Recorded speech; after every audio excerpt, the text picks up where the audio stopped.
ನಮಸ್ತೆ. ನನ್ನ ಹೆಸರು ರಶ್ಮಿ ನಿರಂಜನ್ ಹಳೆಮನೆ. ಶ್ರೀ ರುದ್ರಮುನಿ ಸ್ವಾಮೀಜಿ ಇಂಟರ್ನ್ಯಾಷನಲ್ ಪಬ್ಲಿಕ್ ಸ್ಕೂಲಲ್ಲಿ ನಾನು ಅಡ್ಮಿನಿಸ್ಟ್ರೇಟರ್ ಆಗಿ ಕೆಲಸ ಮಾಡ್ತಿದ್ದೇನೆ. ಪರಿಸರ ದಿನದ ದಿನ ನೀವು ನೋಡ್ತಾ ಇರೋ ಹಾಗೆ ನಾವು ಹಸಿರು ಬಟ್ಟೆನ ಫಸ್ಟ್ ಹಾಕೋತೀವಿ. ಗ್ರೀನ್ ಡೇ ಅಂತ ಸೆಲೆಬ್ರೇಟ್ ಮಾಡ್ತೀವಿ, ಹಸಿರು ದಿನ ಅಂತಾನೆ. ನಂತರ ಔಷಧೀಯ ಗಿಡಗಳನ್ನ ನೆಡ್ತೀವಿ. ಪ್ರತಿ ವರ್ಷ ನಾವು ಇಷ್ಟು ಔಷಧಿ ಗುಣ, ಕರಿಬೇವು ಆಗ್ಬೋದು, ಆಲದ ಮರ ಅಂದರೆ ಬೇವ ಇದಾಗ್ಬೋದು, ಯಾವ್ದ್ಯಾವುದು ನಮಗೆ ಆಕ್ಸಿಜನ್ ಕೊಡತ್ತಲ್ಲ ತುಂಬ, ಮತ್ತು ಮಕ್ಕಳಿಗೆ ಹೆಲ್ಪ್ ಆಗುತ್ತಲ್ಲ ನಾವು ಬ್ರೀತ್ ಮಾಡೋದಕ್ಕೆ. ಈಗ ಸಿಟಿಗಳಲ್ಲಿ ನಮಗೆ ಕೋವಿಡ್ ಸಿಂಪ್ಟಮ್ಸ್ ಕಾಣಿಸ್ತಾ ಇದೆ ಇವಾಗಿವಾಗ. ಸೊ ನಮ್ಮಲ್ಲಿ ಎಲ್ಲ ರೀತಿಯಾದಂತಹ ಹಣ್ಣಿನ ಗಿಡ ಆಗ್ಬೋದು, ಔಷಧಿ ಗುಣ ಆಗ್ಬೋದು, ನಮ್ಗೆ ಉಸಿರಾಟಕ್ಕೆ ಯಾವ್ದ್ಯಾವ್ದು ಬೇಕೋ ಪ್ರತಿಯೊಂದನ್ನು ನಾವು ಪ್ರತಿ ವರ್ಷ ಒಂದು 200 ಮರನ ನೆಡ್ತೀವಿ. ಅದರಲ್ಲಿ ಈ ಥರ ಡಿವೈಡ್ ಮಾಡ್ಕೋತೀವಿ, 50 ಔಷಧೀಯ, 50 ಹಣ್ಣು, 50 ಹೂವು, ಆ ಥರ. ಸೊ ಆ ರೀತಿ ಮಕ್ಕಳಿಗೆ ಆ ಮಕ್ಳ ಹತ್ರನೇ ನಡೆಸ್ತೀವಿ ನಾವು, ಅವ್ರ ಹತ್ರನೇ ಪ್ರೊಟೆಕ್ಟ್ ಮಾಡೋದಕ್ಕೆ. ಅಂದರೆ ಅವ್ರವ್ರಿಗೆ ವಹಿಸಿರ್ತೀವಿ ಗಾರ್ಡನ್ ಥರ ಮಾಡಿಕೊಟ್ಟು. ಯಾಕಂದರೆ ಇದರಿಂದ ಪ್ರಾಕ್ಟಿಕಲಿ ಅವರು ಮಣ್ಣನ್ನು ಮುಟ್ತಾರೆ, ಅದ್ರ ಜೊತೆಗೆ ಯಾವ ರೀತಿ ಬೆಳೆಸಬೇಕು ಗಿಡಗಳನ್ನು, ಅದ್ರ ಒಡನಾಟ ಏನು, ಅದನ್ನೆಲ್ಲ ಅವರು ಅನುಭವಿಸ್ತಾರೆ. ಮತ್ತು ನಮ್ಮ ಸ್ವಾಮೀಜಿಯವರು ಇದರಲ್ಲಿ ಪರ್ಟಿಕ್ಯುಲರ್ ಇದ್ದಾರೆ. ಇದೇ ಗಿಡ ನೆಡಬೇಕು, ಇದೇ ಥರ ಮಾಡಬೇಕು. ಅವ್ರು ಯಾವಾಗಲೂ ಪರ್ಫೆಕ್ಷನ್ಗೆ ಫೇಮಸ್ ಆಗಿದ್ದಾರೆ. ಸೊ ಇದೇ ಥರ ಇರಬೇಕು, ಮಕ್ಕಳು ಹೀಗೆ ಕಲಿಬೇಕು ಅನ್ನೋದು ನಮ್ಮ ಉದ್ದೇಶ. ಹಾಗಾಗಿ ನಮ್ಮ ಶಾಲೆ ಎಲ್ಲ ಶಾಲೆಗಿಂತ ವಿಭಿನ್ನವಾಗಿದೆ. ನಮ್ಮ ಶಾಲೆ ನಿಜವಾಗ್ಲೂ ಒಂದು ಆಶ್ರಮದ ಥರ ಫೀಲ್ ಆಗುತ್ತೆ. ನಾವು ಸ್ವಾಮೀಜಿಯವರಿಗೆ ತುಂಬ ಥ್ಯಾಂಕ್ಸ್ ಹೇಳಬೇಕು. ಯಾಕೆಂದರೆ ಇಲ್ಲಿ ನಾವು ಸಿಟಿಯಿಂದ ದೂರ ಇದ್ದೀವಿ. ಮೊದಲನೇದಾಗಿ ನಮಗೆ ಪಲ್ಯೂಷನ್ ಫ್ರೀ ಆಗಿದೆ ಇಲ್ಲಿ. ಇದು ಕೋಟ್ನಾಯಕನಹಳ್ಳಿಗೆ ಸೇರುತ್ತೆ. ಇಲ್ಲಿ ಒಂಥರ ಆಶ್ರಮದ ಫೀಲ್ ಆಗೋದ್ರಿಂದ ಎಲ್ಲ ಥರದ ಗಿಡಗಳು ಇರೋದ್ರಿಂದ, ಎಲ್ಲ ಥರದ ಮಾವಿನ ಗಿಡ ಆಗ್ಬೋದು, ಸ್ಪೆಷಲ್ ಎಲ್ಲದೂ ಪ್ರತಿಯೊಂದು ಇರೋದ್ರಿಂದ ನಮಗೆ ಯಾವುದೇ ಉಸಿರಾಟದ ತೊಂದರೆನೂ ಆಗೋದಿಲ್ಲ. ಯಾಕಂದರೆ ನಮ್ಗೆ ಇಲ್ಲಿ ವೆಹಿಕಲ್ಸ್ ಓಡಾಡೋದಿಲ್ಲ, ಮೇಯ್ನ್ ರೋಡ್ಗೆ ಅಟ್ಯಾಚ್ ಆಗಿಲ್ಲ, ಯಾವುದೇ ಕಾಂಕ್ರೀಟ್ ನೆಲ ಇಲ್ಲ. ನಮಗೆ ಶುದ್ಧವಾದ ಗಾಳಿ, ಒಳ್ಳೆ ನೀರು, ನಮ್ಮ ಮಕ್ಕಳು ನಾವು ಅನುಭವಿಸ್ಕೊಂಡು ಸದಾ ಸುಖಿಯಾಗಿದ್ದೀವಿ. Thank you so much. ಅದಕ್ಕೆ ನಾನು ಈ ಒಂದು ಶಾಲೆಯಲ್ಲಿ ಎಲ್ಲ ಮಕ್ಕಳು ಸೇರಿಕೊಂಡು ಈ ಒಂದು ಒಳ್ಳೆ ಗಾಳಿನ ತಗೊಂಡು ಒಳ್ಳೆ ವಿದ್ಯಾಭ್ಯಾಸನ ತಗೋಬೇಕು ಅನ್ನೋದು ನನ್ನ ಮತ್ತು ಸ್ವಾಮೀಜಿಯವರ ಉದ್ದೇಶ. ಶಿಕ್ಷಣಕ್ಕೂ ಪರಿಸರಕ್ಕೂ ಬಹಳ ಲಿಂಕ್ ಇದೆ. ನಾವು ಪರಿಸರ ಅಂದ ತಕ್ಷಣ ಬರೀ ನಾವು ಸುತ್ತಮುತ್ತ ವಾತಾವರಣ ಅಂತಲ್ಲ, ಗಾಳಿ, ನೀರು ಪ್ರತಿಯೊಂದಕ್ಕೂ ಆ್ಯಡ್ ಆಗುತ್ತೆ. ಅದು ಎಲ್ಲವುದು ನಾವಿಲ್ಲಿ ಪ್ರಾಕ್ಟಿಕಲ್ ಆಗಿ ತೋರಿಸಿ ಶುದ್ಧವಾಗಿ ಹೇಗೆ ಇಟ್ಕೋಬೇಕು, ನೀಟಾಗಿ ಹೇಗೆ ಇಟ್ಕೋಬೇಕು, ಅದನ್ನೆಲ್ಲ ಕಲಿಸ್ಕೊಡ್ತೀವಿ.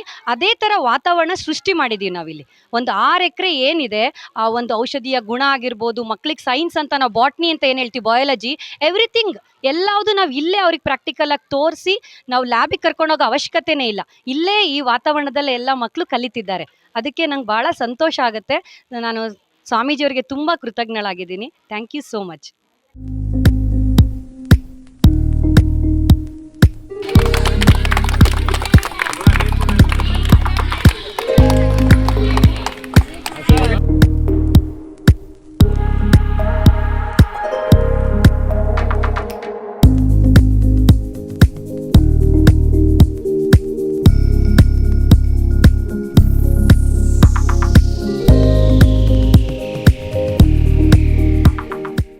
ನನ್ನ ಹೆಸರು ಪರ್ವೇಜ್ ಅಂತ ಹೇಳಿ, ಇಂದಿರಾನಗರದಿಂದ.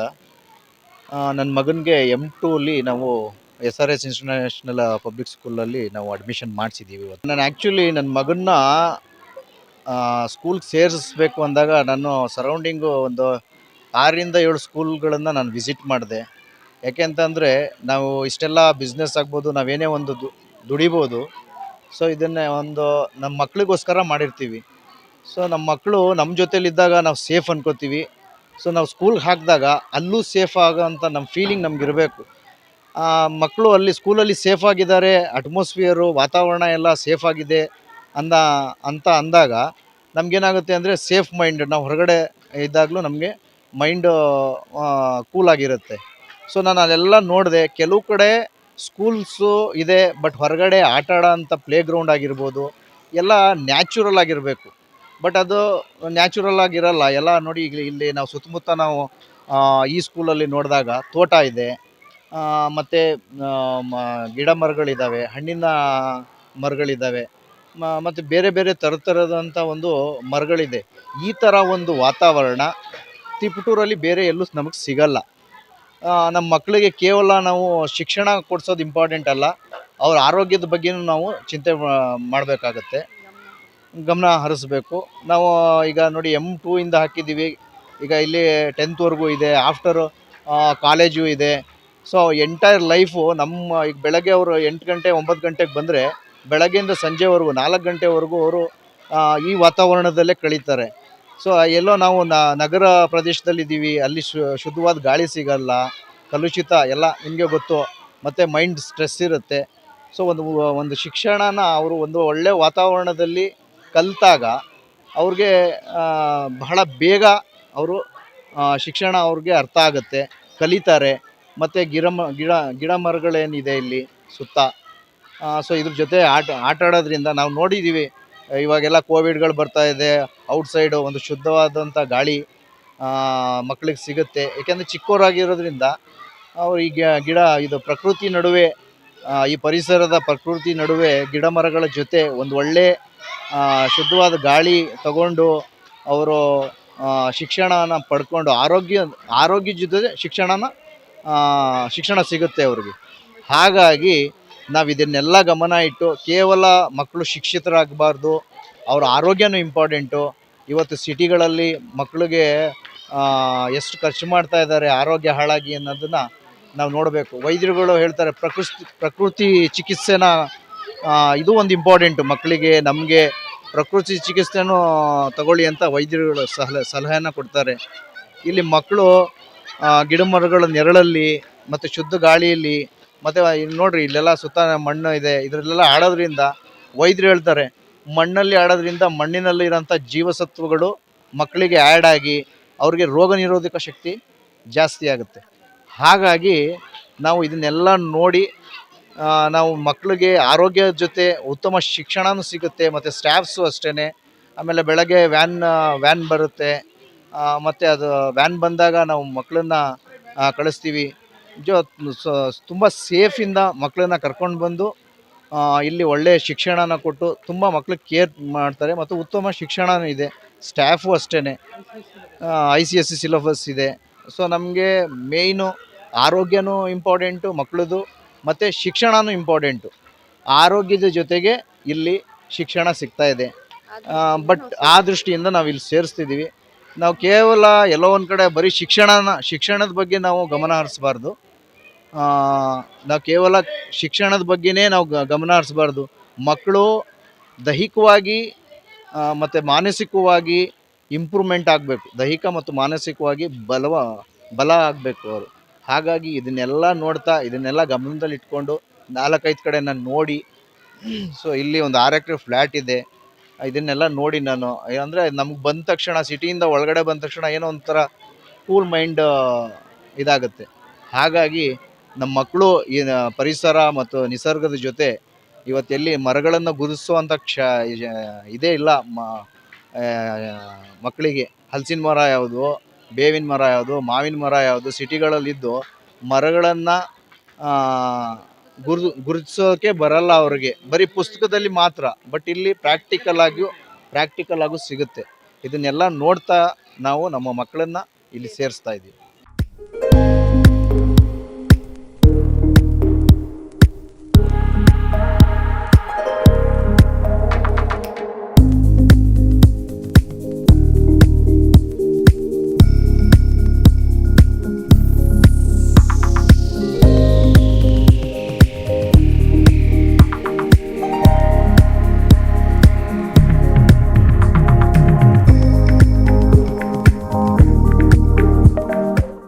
ಪರಿಸರ ದಿನಾಚರಣೆಯನ್ನು ನಮ್ಮ ಸಂಸ್ಥೆ ಪ್ರಾರಂಭ ಆದಾಗಿನಿಂದಲೂ ಸಹ ಇದನ್ನು ನಾವು ಪ್ರತಿ ವರ್ಷ ಆಚರಣೆ ಮಾಡ್ತಾ ಇದ್ದೇವೆ.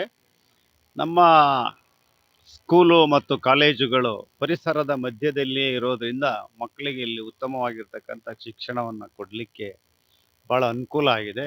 ಬಹುಶಃ ನೀವೆಲ್ಲ ನೋಡ್ತಾ ಇರ್ಬೋದು, ನೀವು ಆ ಕಡೆ ಎಲ್ಲ ನೋಡಿ ಒಂದು ಸಲ ಆ ಕಡೆ ಎಲ್ಲ ಸಂಪೂರ್ಣ 6 ಎಕರೆ ಪ್ರದೇಶದಲ್ಲಿ ಸಂಪೂರ್ಣ ಪರಿಸರವನ್ನೇ ಹೊಂದಿರತಕ್ಕಂಥ ಒಂದು ಶಾಲೆಯ ಒಂದು ಪ್ರದೇಶ ಇದಾಗಿದೆ. ಇಲ್ಲಿ ಗಂಧದ ಮರ ಇರ್ಬೋದು, ತೆಂಗಿನ ಮರ ಇರ್ಬೋದು, ಮತ್ತು ಹಲಸಿನ ಮರ ಇರ್ಬೋದು, ನೆಲ್ಲಿ ಮರ ಇರ್ಬೋದು, ಸೀಬೆ ಮರ ಇರ್ಬೋದು. ಹೀಗೆ ಮಕ್ಕಳಿಗೆ ಮತ್ತು ಪಶು ಪಕ್ಷಿಗಳಿಗೂ ಸಹ ಇಲ್ಲಿ ಅನುಕೂಲವಾಗ್ತಕ್ಕಂಥ ಒಂದು ವಾತಾವರಣ ಇಲ್ಲಿ ನಿರ್ಮಾಣ ಆಗಿದೆ. ಸಂಪೂರ್ಣ 6 ಎಕರೆ ಪ್ರದೇಶದಲ್ಲಿಯೂ ಸಹ ಗಿಡಗಳನ್ನು ಬೆಳೆಸುವಂಥ ಕಾರ್ಯವನ್ನು ನಾವು ಮಾಡ್ತಾ ಇದ್ದೇವೆ. ಬಹುಶಃ ಬರೇ ನಮಗೆ ವರ್ಷಕ್ಕೊಮ್ಮೆ ಪರಿಸರ ದಿನವನ್ನು ಆಚರಿಸುವಂಥ ಕೆಲಸ ನಾನು ಮಾಡೋದಿಲ್ಲ. ನನಗೆ ಎಲ್ಲಿ ಒಳ್ಳೆಯ ಗಿಡ ಸಿಗ್ತದೋ, ಎಲ್ಲಿ ಉತ್ತಮವಾಗಿರ್ತಕ್ಕಂಥ ಒಂದು ಗಿಡ ನಾನು ನೋಡ್ತೀನೋ, ಎಲ್ಲಿ ಹೂಗಳನ್ನು ನೋಡ್ತೀನೋ ಅಲ್ಲಿ ಅದನ್ನು ತಂದು ಇಲ್ಲಿ ಹಾಕುವಂಥ ಕೆಲಸವನ್ನು ಇದು ನಿರಂತರವಾಗಿ ನಡೀತಾ ಇದೆ. ನಮಗೆ ದಿನನಿತ್ಯವೂ ಸಹ ಪರಿಸರ ದಿನಾಚರಣೆ ಆಗಿರ್ತದೆ ವಿನ ಕೇವಲ ವರ್ಷಕ್ಕೆ ಮಾತ್ರ ನಾವು ಮಾಡ್ತಾ ಇಲ್ಲ. ಪರಿಸರವನ್ನು ಭಾಳ ಸುಂದರವಾಗಿ ಇಟ್ಟುಕೊಳ್ಳೋದ್ರಿಂದ ಹಿಡಿದು ಗಿಡ ಮರಗಳನ್ನು ಬೆಳೆಸುವಂಥ ಕಾರ್ಯ ನಡೆದಿದೆ. ಈ ಒಂದು ಸುಂದರ ಪ್ರದೇಶದಲ್ಲಿ ಸುಮಾರು 300 ಮಕ್ಕಳು ICSC ಸಿಲೆಬಸ್ಸನ್ನು ಓದ್ತಾ ಇದ್ದಾರೆ. ಜೊತೆಗೆ ನರ್ಸಿಂಗ್ ಸ್ಕೂಲನ್ನು ಸಹ ಇಲ್ಲಿ ನಾವು ಪ್ರಾರಂಭ ಮಾಡಿದ್ದೀವಿ. GNM ಅಂತೇಳಿ 3 ವರ್ಷದ ತರಬೇತಿಯನ್ನು ಅವರಿಗೆ ನಾವು ಕೊಡ್ತಾ ಇದ್ದೇವೆ. ಆ ತರಬೇತಿ ಮಕ್ಕಳಿಗೆ ಎಷ್ಟು ಅನುಕೂಲ ಆಗ್ತಾ ಇದೆ ಅಂತ ಹೇಳಿದರೆ, ಅವರು ಇಲ್ಲಿ ಅಧ್ಯಯನ ಮಾಡಿದ ತಕ್ಷಣ ಅವರಿಗೆ ಒಂದು ನೌಕರಿ ಎನ್ನುವಂಥದ್ದು ಸಿಗ್ತಾ ಇದೆ. ಜೊತೆಗೆ ಒಂದು SRS ಕ್ರೌನ್ PU ಕಾಲೇಜು ಅಂತೇಳಿ ನಾವಿಲ್ಲಿ ಪ್ರಾರಂಭ ಮಾಡಿದ್ದೇವೆ.